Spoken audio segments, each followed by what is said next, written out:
Have you ever wondered, why do good girls date bad guys? Why do nice women date bad men? Why does that happen? People always ask, even women ask. They always complain about how unhappy they are, how miserable they are, how they wish that guys weren't this or weren't that and weren't better, but yet they're dating them. Why is that? So in this video, I'm going to be sharing a true conversation that I had with several ladies in a group and the information that I shared with them. If you haven't been here before, my name is Bryan. I'm the president of Catholic Truth, and this is the Catholic Truth Family Channel, and we are talking about love, relationships, happily ever after, and so much more. In this particular video, we're answering the question, why do good girls date bad guys? It's a mystery of life, I guess, but I remember a true conversation that I had with a bunch of women, and I was just listening to them. I was just on the outside listening, and all of the girls were talking about how bad guys are, what pigs guys are, how guys don't treat them correctly. And one girl was saying, my boyfriend does this. The other one said, oh, my boyfriend does this. And they were all complaining.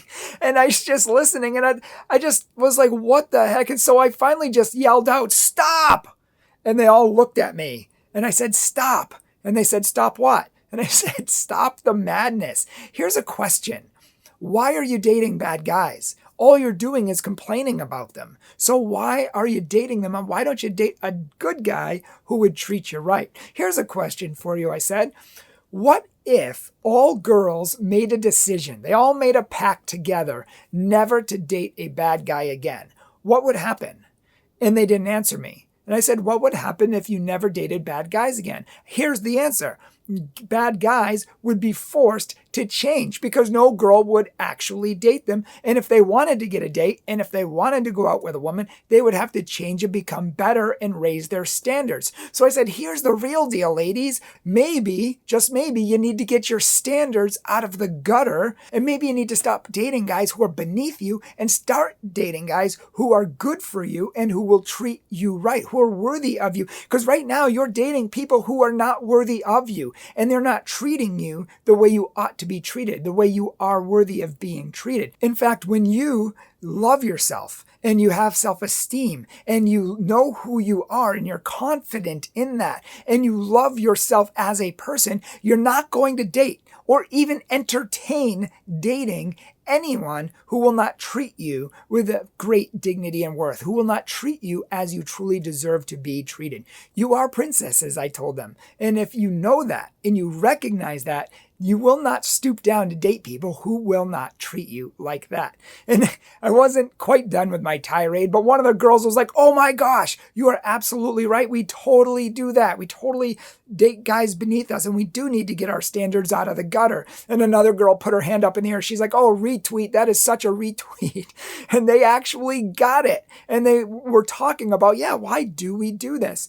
And something really funny happened because later in the day, I guess as chance would have it, I heard another group of girls talking about how bad guys are and how bad guys treat them and how they're not treated properly. And I did the exact same thing. I said, stop, just to see what happened.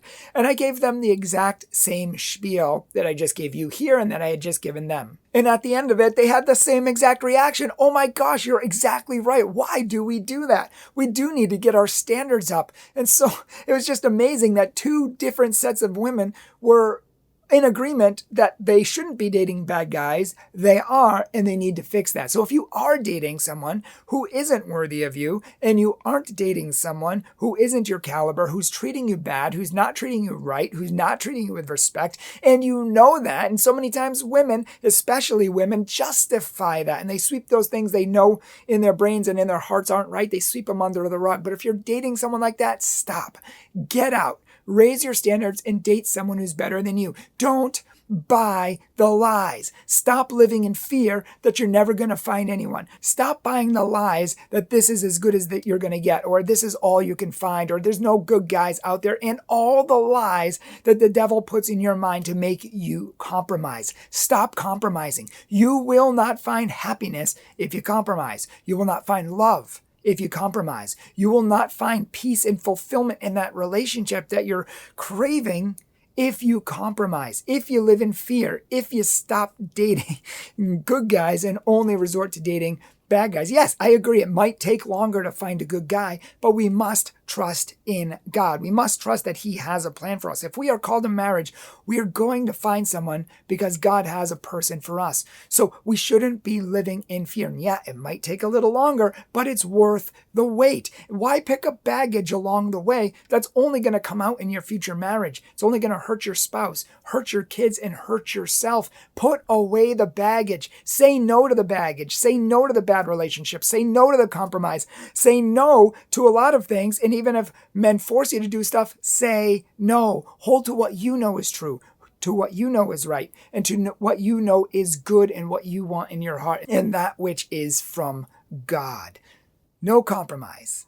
You are worth more. And if you need to watch other videos on this channel or on our other Catholic Truth channel, we have so many more videos coming on love and relationships. What is love? How do you find it? How do you keep it? 50% of our country gets divorced. So even if you find it, how do you keep it? How do you make love work? What does it look like to be the top 7% of married couples in this country who have phenomenal marriages, who love them all the way through? They love each other. So check out our other videos if that is of interest to you.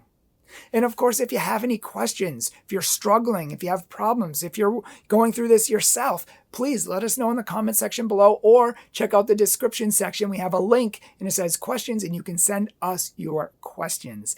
Please feel free to do that. So check out our questions below. Check out our social media below if you would like to follow us more. If you would like hundreds of more videos, check out our main channel, Catholic Truth. And if you want to support us on Patreon or PayPal and support our ministry so we can keep making videos and changing the world with the truth that sets them free, please consider doing that. Thank you so much for watching and God bless you.